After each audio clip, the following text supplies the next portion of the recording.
Road monkey like Fritos. Road monkey like Tab and Mountain Dew. Road monkey, very simple man with big warm fuzzy secret heart. Road monkey like you. Road monkey like you.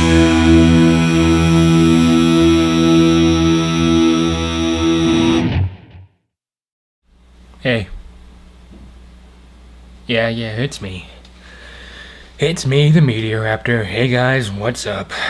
I'm back with another reaction and review. Tonight I'm taking a look at a 2009 animated kids film. That movie.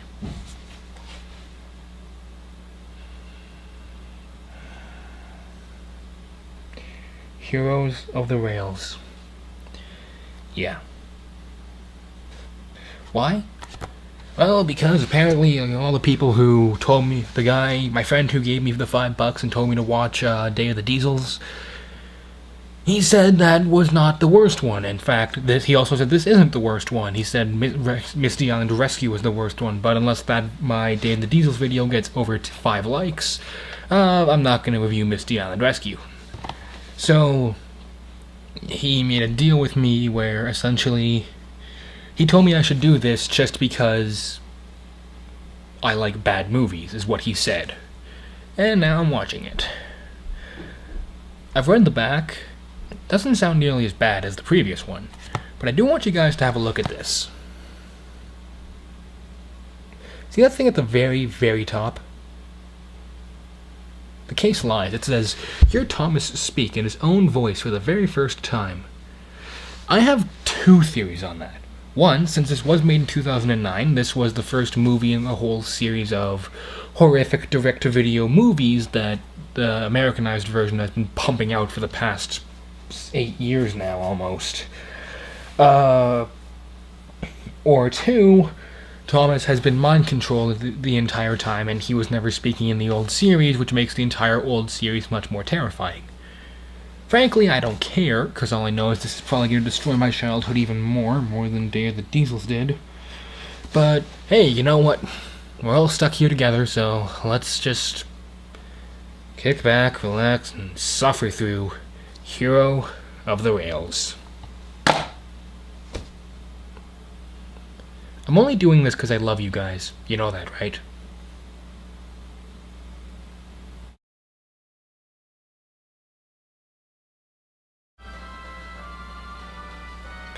You know it's not a good sign when I'm only 15 seconds in and I already have something to say. They didn't use the theme song again. Hero of the Rails. This is gonna be painful.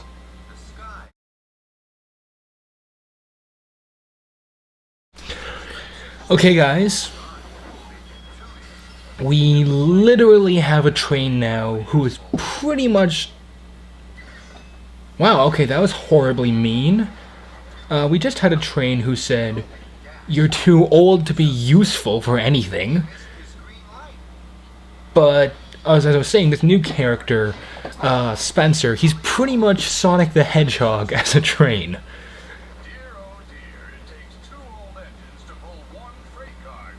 Okay, I'm really hoping the Diesel 10 comes in and tears this guy apart with his claw. In all seriousness, that would be a happy ending.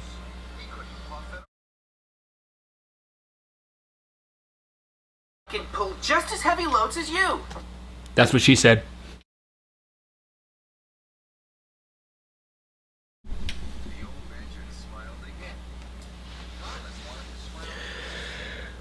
Okay, so Thomas just found a old, rusted, broken down steam engine in the woods, who I'm going to assume is Hyro. Oh, man, I get what they're going with the title now.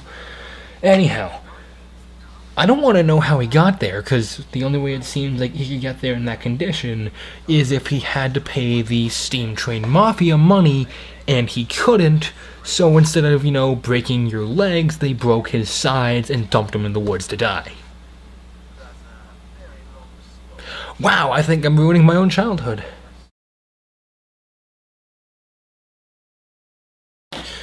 So you guys remember how all the way through Day of the Diesels I kept commenting how Thomas was a total jerk and he wasn't likable in the slightest?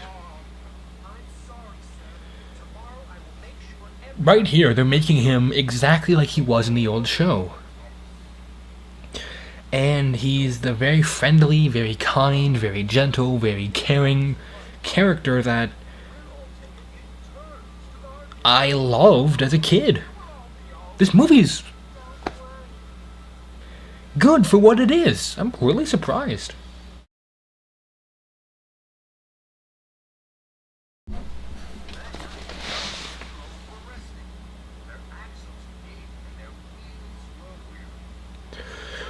Okay, you know what? That's actually kind of interesting. What happened here was very interesting. And this is actually kind of sad in a way. I never thought I'd say this, but this Thomas special is actually kind of sad, like the old ones used to be. I never thought I'd say that.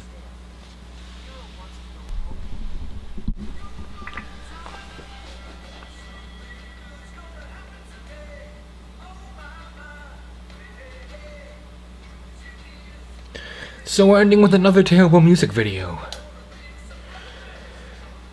Okay, well, I probably should have expected that. So they're literally gonna recap the entire movie in a music video. I'm gonna just stop it, get it out. So yeah, that was Hero of the Railway. Hero of the Rails. Let me ask you. Good! I'm filming! So let me answer the big question right now. Was it as bad as the previous one? No. Did it royally destroy my childhood? Not really. Can I recommend it? I'll get to that. This movie surprised me. It actually wasn't that bad. It was more what I grew up on than what that horrible Day of the Diesels thing was. See, you guys, the whole plot is Thomas finds this engine named Hero. By the way, he is Japanese. I thought that was a very nice touch, and I'll get to that in a second. But he's old, he's rusted down, and he's pretty much destroyed. And he views himself as the only thing that'll happen to him is he'll be taken to the scrapyard and essentially killed. Which is my one big problem with all this writing, is the fact that Spencer, the character who's kind of the jerk, and then by the end he's kind of like, yeah, okay, I messed up, he actively tries and get Hero killed. Or sent to the smelting yard, which would equal his death. That's not cool. Anyhow. Yeah. No. Okay.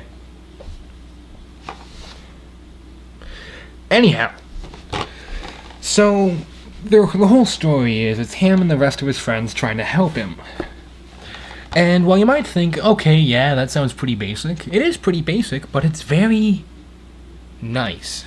This is much more what I grew up on. It was Thomas refusing to let someone who needed help go without help. He was willing to do whatever it took to help them. And his Hero's big fear is if he tells Sir Topham Hatt that he's still around, Sir Topham Hatt's going to have him sent to the scrapyard. And it's pretty obvious right from the get-go that, well, Sir Topham Hatt isn't going to, and it's going to end with him getting repaired and helped, because they show that right on the cover. Anyhow, but Thomas's fear and Hero's fear, in fact, all the engine's fear of Hero being potentially killed, I'm never going to let that go. Because, yeah, they say scrapped and then smelted. That is tearing metal apart and melting it down. That is murder. Okay, I'm sorry, there's no way getting around that.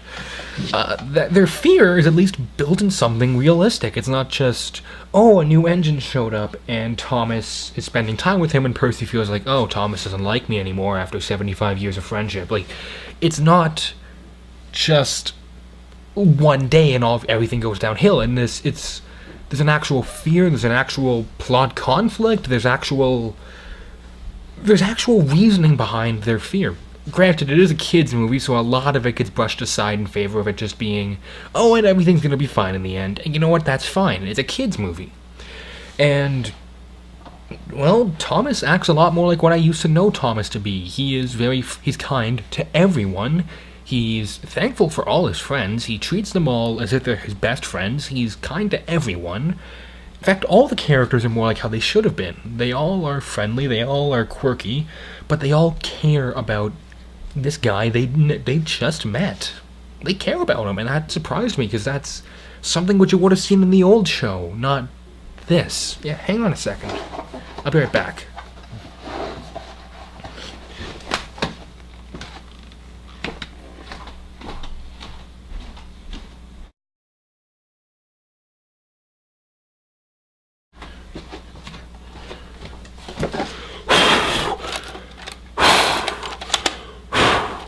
See this? This is a VHS tape for all the kids out there who don't know what VHS is. This is a VHS tape of old Thomas the Tank Engine episodes my parents recorded on TV when I was a little kid. This is a lot like this. It's like what this show used to be. And granted, there is some problems still. You know, the dialogue is pretty bad. There's a lot of scenes where they say, job done instead of job well done, you know, stuff like that. It's pretty predictable, but it is a kid's plot. And really, there's no real consequences for Spencer aside from him getting stuck in the mud for a few days, but it's better than nothing. Acting? The acting's okay, you know, it's nothing too special. Hiro, he's supposed to be Japanese, but he goes like, "Thank you, Thomas, you are a very good friend." He sounds like a American actor trying to do a Japanese accent. Granted, it's not as bad as some movies that have tried to do this, but it's certainly been done better. But, yeah, animation is surprisingly good for this movie. Like, it looks a lot better than Day of the Diesels. It actually looks okay for this whole, reboot. And there is actually a scene when Hiro is talking about his life on his other island, which is clearly Japan. And they do this very unique style of animation for only about 40 seconds, and it looks really cool. Because it's done with, like, the ancient Japanese, like, you see, like, the Japanese, like, scroll, like, the Japanese writing on the side. You see, like, you see literally the mountains, the hills, and the lotus flowers all in one shot. It looks really cool. And I kind of wish that we would see more. I kind of wish that for kids who are watching this nowadays, they'd see more of him, because he was a really good character. And the fact that he left was actually kind of sad. So, music, there's nothing really to talk about. We ended with another bad music video, which is just recapping the entire movie. They didn't use the intro theme, so there's not much else to talk about. So, overall, can I recommend Hero of the Rails? Sort of. If you have kids, yes. Very much yes. If you're a fan of Thomas, it's kind of better not to go anywhere near this whole reboot. Granted, this is nowhere near as bad as Day of the Diesels, and if for some reason you have a cousin, a son, a brother, who is a huge fan, who likes watching the new Thomas while you grew up on the old Thomas, and you end up being suckered into watching that, it's not going to kill your childhood, actually. I was fairly surprised by it. It was a lot better than I thought it would be. It's a lot better than it probably should have been. But hey, I'm not going to complain. Overall, I give it 2 raptor claws out of 4. Namely because it's really good for kids. It's got a good message for kids, which I don't want to spoil, because that I kind of already did, but anyhow, it's a harmless kids movie, and it's not too bad. But in the end, yeah, it's okay. I'm probably not going to watch it again, ever, but then again, I am, like, an adult now, so anyhow, guys, until next time, this is the Meteor Raptor saying keep cool, and I will see all you dino dudes around. Later.